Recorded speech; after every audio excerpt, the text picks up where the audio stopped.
Hi guys! Welcome back sa akong channel. Ako si Bradley Galan, inyong California Mortgage Loan Officer nga motabang ninyo magtukod og wealth pinaagi sa real estate. Kung nagplano mo mopalit og balay for the first time, kani nga video makatabang ninyo makasave og libo-libong dolyares ug malikayan ang grabe nga stress. Susugdan na nato ang top 5 mistakes nga dapat likayan sa first time home buyers. Mistake number 1, mangita dayon og balay nga walay pre-approval. Usahay ma-excite ta diretso dayon tagtan-aw sa mga balay. Unya, maigugma taw sa usa ka balay nga dili dayon nato kaya. Ang pre-approval makatabang nimo nga makabalo unsay imong tinuod nga budget, unsay imong monthly payment, unsa programs ang angay nimo. Ug ang sellers, maseryoso pud sila sa imong offer. Mas maayo nga mo shop with confidence, dili buot-buot lang.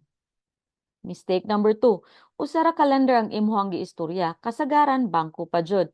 Ang mga bangko ilang kaugalingong products ra ang ilang ihatag. Pero mortgage broker man ko, so daghan ko og lenders nga mapilian. Mas daghan og options equals mas maayo nga rate, mas maayo nga terms, mas dako og chance nga ma-approve, plus may mga programs para sa mga lower credit scores. Ayog limitahi imong kaugalingon, basin di ay ang best deal naa sa lain nga lender. Mistake number 3. Mupalit og new build nga walay imong kaugalingong realtor. Ang agent sa builder, dili na imuha. Sa builder na sila.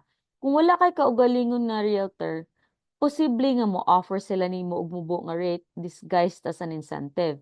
Mapugos ka og mahal nga upgrades, walay mo negotiate og repairs para nimo. For the most part, libre lang mag-hire og kaugalingon nga realtor. That way, makasave ka og libo-libo. Mistake number 4, dili magpa-home inspection. Bisan ng bagong balay na ako'y mga daghang nakitang problema. Ang inspection makatabang nimo malikayan ang mga safety hazards, hidden damage, unexpected gastos, gamay nga bayad karon makasave ka og dako in the future. Mistake number 5. Before ka mo sign ug mukuha ang keys, tan-awa gyud tanan. Nahuman na ba ang mga repairs? Naa pa ba ang appliances? Naa ba'y damage after nilakaw ang seller? Kay kung mo-close na ka, imo na tanan ang problema. Final walkthrough equals dili gyud dapat iskip. Bonus loan options para sa first-time home buyers. Dili ka kinahanglan og 20% down. Daghan kaayong mga lain nga options. For example, FHA 3.5% down payment lang. VA 0% down para sa mga veterans. USDA 0% down sa pipili nga mga lugar. Conventional 3 to 5% down payment depende if first-time home buyer. Pwede pod gift funds, down payment assistance, daghan kang choices basta sakto lang ang imuhang guidance. So key takeaways. Ang proseso sa pagpalit og balay dili kinahanglan risod kung naa kay sakto nga team nga mo guide nimo. Ako makatabang nimo makakuha og pre-approval, mo improve sa imong credit score kung kinahanglan, makapili sa sakto nga loan program ug mo guide nimo gikan application hanggang makuha nimo ang keys.